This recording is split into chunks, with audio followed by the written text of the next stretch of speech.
Donc chose première, chose due, nous allons maintenant parler du composant d'authentification. Donc ce composant est un composant qui vous permet, comme son nom l'indique, de gérer l'authentification et l'identification de vos utilisateurs. Donc comme tous les autres composants, ils se chargent de la même manière, il vous suffit tout simplement de modifier la variable components dans votre contrôleur et de rajouter auth, A-U-T-H. Donc attention, ce composant utilisant le composant session, vous devez le charger après. Donc ici, je charge le composant d'authentification, je sauvegarde, et tout de suite, même sans faire aucune modification sur votre site web, vous allez remarquer un petit changement. Dès que vous essayez d'accéder à une page, automatiquement vous êtes redirigé vers cette URL-là, /users/login. Mais alors pourquoi? En fait, par défaut, ce composant ferme toutes les portes. Un peu comme tous les composants de sécurité, on commence par tout fermer et ensuite on ouvre au fur et à mesure ce que l'on souhaite rendre accessible. Donc par défaut, le composant d'authentification, il interdit l'accès à un utilisateur non identifié à toutes les pages. En revanche, il n'y a qu'une seule URL qui est accessible, c'est l'URL qui permet de se connecter. Et par défaut, dans CakePHP, cette URL-là, c'est le contrôleur user et l'action login. Donc ici, dès que j'essaie d'accéder à n'importe quelle page de mon site web, je me retrouve redirigé vers users/login. Alors, si vous voulez rendre accessibles certaines de vos pages, il vous suffit tout simplement d'autoriser ces pages-là. Donc pour ce faire, par exemple dans le post controller, il vous suffit de créer la fonction beforeFilter, donc function beforeFilter. Donc comme d'habitude, on hérite du parent, donc on fait un parent de point beforeFilter. Et en fait, ici, on va pouvoir dire ce qu'on autorise. Donc si on fait un this auth, donc le nom du composant allow, automatiquement, ça veut dire qu'on va autoriser toutes les actions de ce contrôleur à s'exécuter. Donc si maintenant je retourne sur la liste des articles, je vois bien que je ne suis pas redirigé. De la même façon, si je vais sur l'action test, je vois bien que ça fonctionne bien. En revanche, si vous ne voulez autoriser qu'une seule ou qu'une série d'actions, vous pouvez, dans le auth allow, mettre directement en paramètre les actions que vous voulez autoriser. Donc, par exemple, ici, ça veut dire que je n'autorise que l'action index. Et là, j'autorise l'action index et l'action test. Donc si j'actualise, vous voyez que ça fonctionne toujours bien.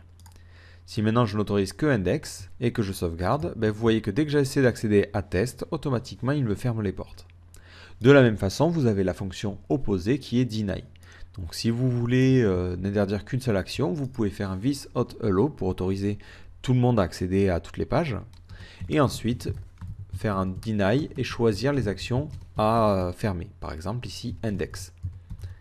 Donc ce qui fait que si j'essaie d'accéder à la page de test, automatiquement ça fonctionne, mais si j'essaie d'afficher la liste des articles, je suis redirigé vers la page de connexion.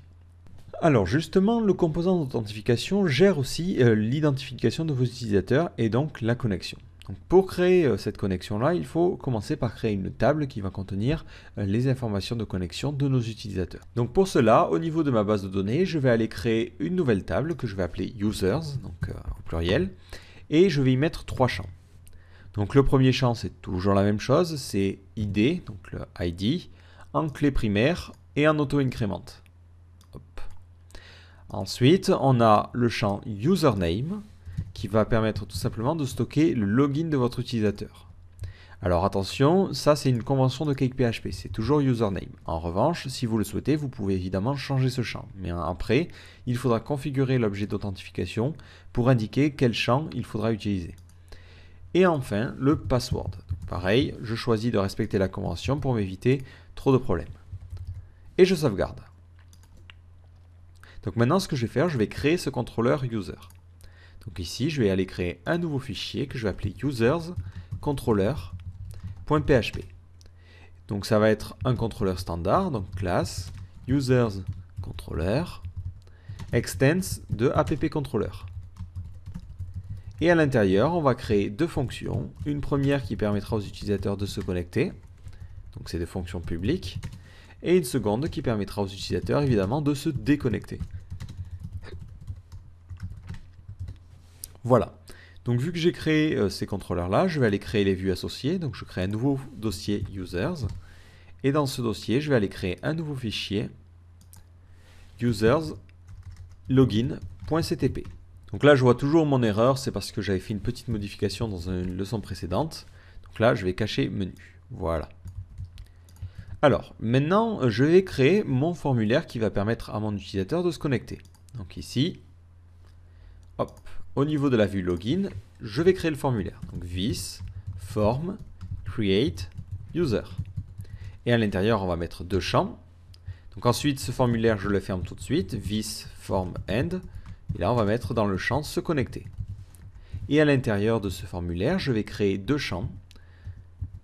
Donc this, form, input. Donc le premier champ servira à rentrer le nom d'utilisateur. Donc là, je vais changer le label parce que par défaut, sinon il va mettre username. On va mettre identifiant. Et ensuite, je duplique ce champ-là et ça sera pour password. Et là, ça sera mot de passe. Donc si maintenant j'actualise, je vois que j'ai mon petit formulaire. Donc ce que je vais faire, je vais essayer de me connecter. Donc je vais mettre admin et admin. Je clique sur se connecter et évidemment, il ne se passe rien. Tout simplement parce que je n'ai pas encore fait la logique côté contrôleur. Donc là, normalement, si on avait à faire les choses à la main, on devrait vérifier que les identifiants soient corrects et faire tout un tas de trucs. Alors, avec ce composant-là, c'est pas du tout nécessaire. ClickPHP est capable de gérer la requête à effectuer et les fonctionnalités. Du coup, on a juste à vérifier est-ce que des données ont été postées. Donc, if différent de empty data. Donc, si des données ont été postées, on a juste à faire this hot login. Et ça va automatiquement essayer de connecter l'utilisateur à partir des infos qui ont été tapées dans le formulaire. Ça retourne true si l'utilisateur est bien connecté et false sinon. Donc nous, on va mettre une petite condition. Si l'utilisateur est connecté, on va mettre die logged. Sinon, on va le laisser retourner sur la vue courante. Donc maintenant, je resoumets ces informations-là. Et qu'est-ce que vous voyez? Vous voyez que cette fois-ci, automatiquement, il a fait une requête SQL en cherchant l'utilisateur qui correspond au login que j'ai tapé et avec un mot de passe un petit peu bizarre. En fait, par défaut, ClickPHP hache les mots de passe pour éviter qu'ils soient en clair dans la base de données. Donc ça, c'est un élément de sécurité très important parce que si quelqu'un hack votre site web, même s'il a accès à la base de données, il ne sera pas capable de récupérer les mots de passe de vos utilisateurs. Donc ça, c'est quelque chose que l'on souhaite conserver. Le problème, c'est comment je rentre un utilisateur en base de données, comment je devine ce mot de passe. Donc vous avez une fonction, toujours dans le composant d'authentification, qui est la fonction password. Donc moi, je vais le faire juste ici. Je vais mettre un echo this hot password et là je vais passer un paramètre admin et on va voir un petit peu quelle valeur ressort. Donc si je resoumets le formulaire, je vois en haut que j'ai bien le même mot de passe que ce que j'ai en bas. Donc si vous voulez sauvegarder un utilisateur en base de données, il faudra impérativement encoder son mot de passe. Donc moi ce que je vais faire, je vais créer cet utilisateur là en faisant this user save. Donc je crée un tableau. En username, je lui donne admin. Et en login, en password plutôt, je vais directement encoder son mot de passe en faisant un this hot password de admin. Voilà, comme ça permettra automatiquement de sauvegarder mon premier utilisateur. Donc j'actualise sans soumettre d'informations. Et si je regarde au niveau de ma base de données, dans ma table users, je vois bien qu'il a bien créé cet utilisateur-là. Donc je vais pouvoir retirer mon code ici. Et maintenant, je vais essayer de me reconnecter. Donc ici, je fais admin en login et admin en mot de passe. Donc automatiquement, il trouve quelqu'un. Donc cette fonction-là, plutôt que retourner false, elle retourne true. Et l'utilisateur est bien logué. Maintenant, vous vous dites, ok, je suis bien logué, mais comment je sais que mon utilisateur va rester connecté?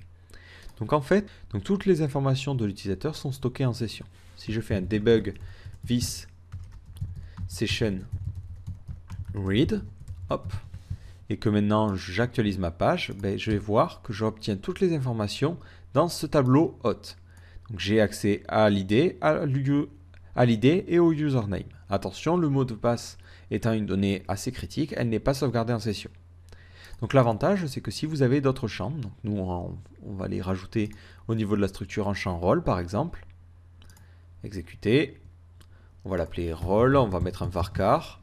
Et pour cet utilisateur, et on va mettre 255 caractères pour prévoir très large. Et ce que je vais faire au niveau de mon premier enregistrement, l'utilisateur admin, je vais modifier son rôle et mettre admin. Donc c'est encore une fois pour l'exemple. Donc si maintenant je me reconnecte, je fais admin et admin. Ben, si j'actualise, vous voyez que dans la session, je récupère automatiquement toutes les informations de cette table-là. Donc en fait, lorsqu'un utilisateur essaie de se connecter, CakePHP va chercher un enregistrement qui corresponde au username et au password, et s'il trouve un enregistrement, il stocke toutes les infos de cette table-là directement en session. Donc ensuite, si vous voulez savoir si un utilisateur est connecté, vous avez deux solutions. Soit directement en lisant la session, en faisant this session read hot.user.id, ça vous permet de récupérer l'idée de l'utilisateur. Ou il y a un autre raccourci, c'est directement en utilisant le composant hot, en faisant un debug, this hot user, et là vous récupérez juste le champ qui se trouve ici. Donc, par exemple, si je veux le rôle, je fais rôle. Si je veux l'id, je fais id. Si je veux toutes les infos, je mets rien. Donc moi ici, je veux juste le rôle. Donc ces deux fonctions sont à peu près équivalentes. Si j'actualise, vous voyez que je récupère d'une part l'id, donc avec la première fonction, et d'autre part le rôle avec la seconde. Donc à vous de voir. Alors, un petit point qui a une petite particularité de ce composant-là, c'est qu'il est aussi appelable directement depuis une classe statique. Donc ça, c'est utile si vous avez besoin de l'appeler en dehors des contrôleurs. Donc là, cette ligne-là, ça équivaut à celle-ci. Ici, vous tapez directement hot component user. Et en fait, si j'actualise, vous voyez que j'obtiens les mêmes informations. Donc ça peut être utile si vous avez besoin d'utiliser le composant directement depuis un modèle ou une vue. Bon, c'est quelque chose qui n'est pas forcément conseillé, mais voilà, ça peut être utile. Du coup, maintenant que je suis identifié, alors, hop, je vais fermer tout ça. Je vais revenir sur mon post controller et je vais enlever le hello. Donc là, par défaut, aucune de mes actions n'est accessible normalement. Mais maintenant que l'utilisateur est identifié, si je vais sur /post, vous voyez que je ne suis plus redirigé vers login. Je peux automatiquement maintenant voir toutes les pages de mon site vu que je suis logué. Donc ce que l'on va faire, c'est modifier un petit peu notre layout par défaut et mettre une petite URL pour se déconnecter. Donc ici au niveau de ma vue, je vais créer un lien pour se déconnecter, donc li, et là je vais mettre un lien. Donc this, le helper HTML, la méthode link qui prend en premier paramètre le contenu du lien, donc ce que l'on va mettre au niveau du texte, se déconnecter. Et en second paramètre, le lien, donc soit directement en URL, soit directement en utilisant un tableau. Donc nous on va utiliser un tableau, donc on pointe vers le contrôleur users, et ensuite on pointe au niveau de l'action logout. Voilà, donc si maintenant j'actualise, vous voyez bien que j'ai mon lien se déconnecter, je clique dessus, et ici mon action ne marche pas. En fait, au niveau de logout, je vais mettre un this hot. Vous le devinez, la fonction inverse de login, c'est le logout. Et ensuite, on va rediriger l'utilisateur, par exemple, sur la page d'accueil. Donc là, le problème, c'est qu'on va le rediriger sur la page d'accueil. La page d'accueil n'est pas accessible, il sera redirigé vers users/login. Bon, c'est pas très grave. Donc si maintenant j'actualise, vous voyez bien que je me retrouve au niveau de la page, je me retrouve bien au niveau de users/login. Alors pour m'assurer que toutes les infos de la session ont bien été nettoyées, je vais faire un debug this session read. Et si j'actualise, et vous voyez qu'au niveau de l'authentification, je n'ai plus mon index user. Mais vous voyez qu'on a cette petite valeur redirect. En fait, lorsque l'on se retrouve directement sur... lorsqu'on se retrouve redirigé sur la page de connexion, CakePHP garde en mémoire la page d'où on vient. Donc ça permet de gérer une connexion qui renverra l'utilisateur directement sur la page d'où il vient. Alors moi, ce que je vais vous montrer maintenant, c'est un petit peu comment configurer cet objet-là. Parce qu'il arrivera que dans certains cas, vous n'ayez pas les champs qui soient parfaitement nommés. Donc ici, je vais modifier le champ username et password pour des champs un petit peu moins conventionnels. Donc on va imaginer que dans le champ username, on aura en fait le mail. Et au niveau du mot de passe, on va mettre pass plutôt que password. Donc vu que j'ai modifié ces deux champs, au niveau de mon formulaire de connexion, donc c'est la vue login.ctp, il faut que je mette ces nouveaux champs. Donc username devient donc mail et password devient pass. Donc si maintenant j'essaie de me reconnecter, donc là j'actualise la page histoire de rafraîchir les différents champs, je mets admin et admin. Mais qu'est-ce que je vois? Je vois que malgré que j'ai tapé ces informations là, au niveau des requêtes SQL, il n'y a rien eu. Tout simplement parce que Cake se dit, attends, moi j'attends un champ username, un champ password, et là tu m'as rien envoyé de ces deux-là. Donc du coup, je fais même pas de requête SQL, ça sert à rien. Donc il faut indiquer à notre composant un petit peu ces nouvelles configurations. Donc comme d'habitude, on peut configurer ça directement lorsqu'on charge le composant hôte.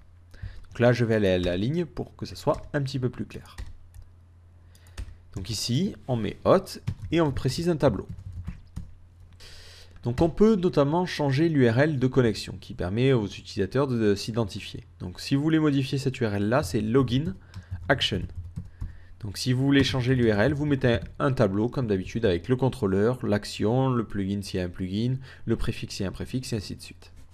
Donc nous on ne veut pas changer ça, mais on veut changer directement l'identification. Alors il faut savoir que le composant d'authentification ne gère pas qu'une connexion directement par formulaire, mais il existe d'autres types de connexions. Une connexion qui utilise directement les variables d'environnement et une autre qui utilise un système de digest qui serait passé par l'URL. Donc en général, nous on va vraiment utiliser vraiment le formulaire de connexion. Donc en fait, si vous voulez configurer ces différents systèmes de connexion, il faut faire un index authenticate et ensuite vous allez pouvoir préciser les différentes méthodes d'authentification et ensuite les propriétés propres à chaque méthode. Donc nous par exemple on va dire qu'on a une méthode form qui est la méthode que l'on utilise actuellement qui permet de se connecter directement en utilisant les formulaires. Et on va pouvoir paramétrer ici les différentes propriétés. Alors par exemple on va pouvoir choisir les champs. Donc ici on met fields, array, et pour le champ username on va prendre le champ mail, et pour le champ password on va prendre le champ pass. On peut aussi rajouter une propriété, par exemple scope. Et là on va dire qu'on accepte de connecter seulement les utilisateurs si l'utilisateur est actif. Donc là on va mettre une condition en fait. Voilà. Donc pour l'instant je vais rester qu'avec ces deux informations là qui me suffisent pour configurer un petit peu mon système. Donc au niveau de ma table users, je vais aller rajouter dans la structure un champ active que je vais mettre pour mon premier utilisateur à 0. Donc ici, rajouter un champ en fin de table, active. Et au niveau de la valeur, je vais mettre que par défaut, ça sera 0. Comme ça, tous les utilisateurs qui se connectent, qui s'inscrivent par défaut, seront inactifs et après on peut les activer soit directement en utilisant une authentification par mail, soit en les activant à la main. C'est un exemple. Donc ici, mon utilisateur, je vois bien, mon premier n'est pas actif. Donc je vais réessayer de me connecter avec ses identifiants, se connecter. Donc vous voyez que ce coup-ci, il fait bien la tentative, c'est-à-dire qu'il détecte bien qu'il doit utiliser le champ pass et le champ mail, et non pas username et password. Et vous voyez qu'il rajoute une condition, c'est qu'il demande que l'utilisateur soit actif. Et moi, dans mon cas, je ne suis pas actif. Du coup, ça ne se connecte pas. Si maintenant je modifie ce champ-là et que je mets active à 1, donc si maintenant je retente de me connecter, je fais admin et admin, ça fonctionne bien. Vous voyez bien qu'il trouve bien un enregistrement, un utilisateur. Du coup, je vais pouvoir ensuite aller sur n'importe quelle page de mon site, je suis bien authentifié. Alors maintenant, vous vous demandez peut-être comment ça se passe si j'ai plusieurs niveaux. Alors, c'est ce que l'on va tester tout de suite. Je vais aller créer au niveau de mon login un nouvel utilisateur. Donc, this user save. Donc au niveau des informations, je vais remettre username et password vu que c'est plus logique. Donc ici, on va l'appeler user et en mot de passe, password, on va mettre user aussi. Mais attention, le mot de passe, on n'oublie pas qu'il faut l'encoder. This hot password. Et là, je mets user. Cet utilisateur, on a besoin qu'il soit actif, donc on va mettre active à 1. Et on va lui donner un rôle particulier, rôle. Et on va dire que c'est un utilisateur standard, donc user. Voilà. Donc ce que je vais faire au niveau de ma table, je vais modifier la structure pour remettre les informations correctement. Donc mail et pass, on va les modifier. Ça sera username et password. Du coup, vu que je fais cette modification, il faut que je pense à la reporter au niveau du formulaire de connexion. Donc ici, c'est username et password. Et je vais pouvoir désactiver la configuration personnalisée qu'on avait créée ici. Et à la limite, je vais laisser le scope. Donc on est parti, je me déconnecte. D'ailleurs, vous voyez que le bouton se déconnecter est toujours visible. C'est pas quelque chose de très pratique vu qu'ici on est déjà connecté. Donc ici, au niveau de ma vue défaut.ctp, je vais dire de n'afficher cette ligne-là que si on est connecté. Donc ici, je rajoute une condition et je vais lire les informations qu'on a en session. This session read hot.user.id. Si on a ce champ-là, ça veut dire que l'utilisateur est connecté et que du coup, on peut le déconnecter. Sinon, donc else, il se passe l'opération inverse, c'est-à-dire que je vais créer un lien pour que l'utilisateur puisse se connecter. Donc ici, on va mettre se connecter. Et là, l'action, ça ne sera pas logout, mais login. Donc j'actualise, et maintenant, hop, je clique sur se connecter, et je vais pouvoir me connecter. Donc je vais me connecter en tant qu'utilisateur standard. Et je vois que ça fonctionne bien. Et maintenant, je vais aller sur ma page des articles. Mais qu'est-ce qui se passe si je veux rendre cette page accessible, par exemple, qu'aux administrateurs et non pas aux utilisateurs standards? Alors là, tout simplement, vous avez la possibilité, en plus de gérer l'Authenticate, qui permet de choisir comment va s'authentifier les utilisateurs, vous avez un autre index qui est l'index Authorize. Et là, vous allez pouvoir choisir les méthodes d'autorisation. Ici, on va mettre Authorize. Et on va choisir la méthode du contrôleur. Donc array controller. Donc en fait, c'est une méthode plutôt simple qui consiste à créer une fonction dans nos contrôleurs qui va s'appeler isAuthorized.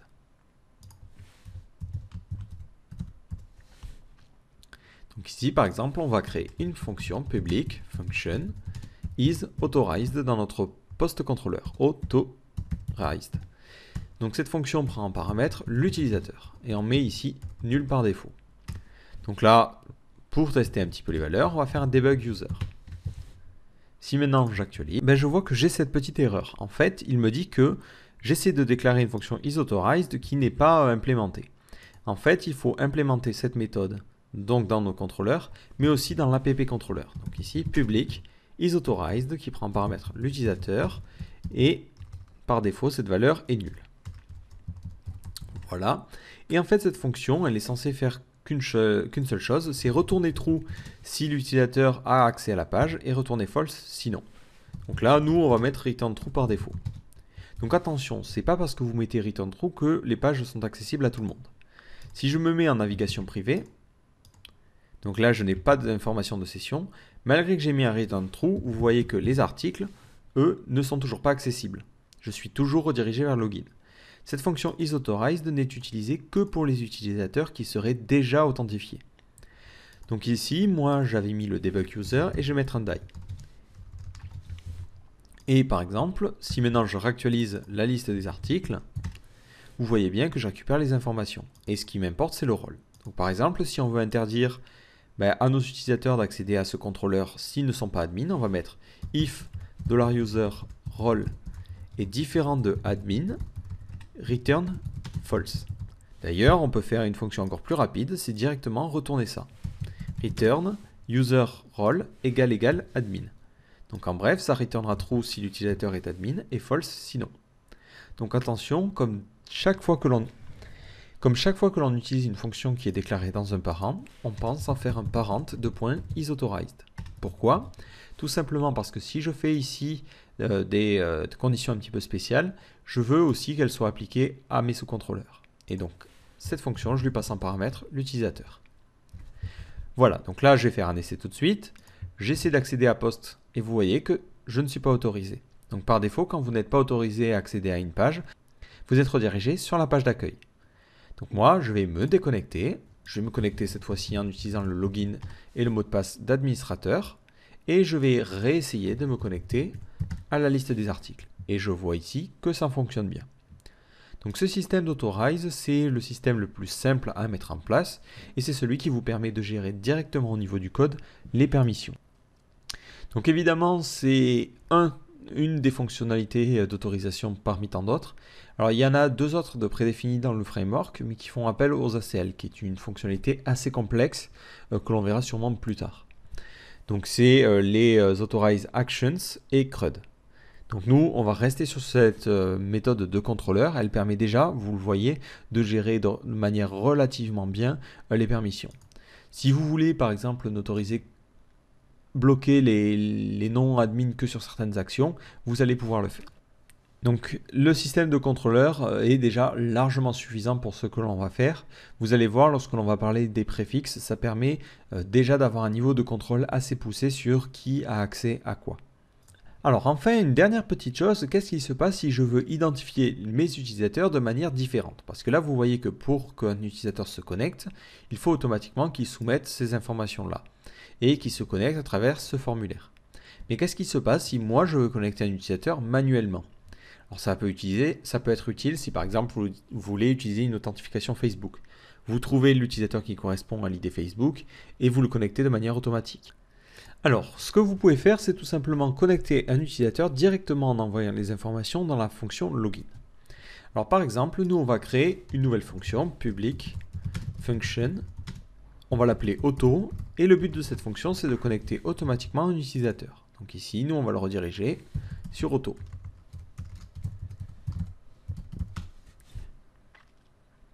Donc là, attention, vu que je viens de créer cette fonction-là, si j'essaie d'y accéder, donc là que je fais users/auto, poum, j'ai pas accès.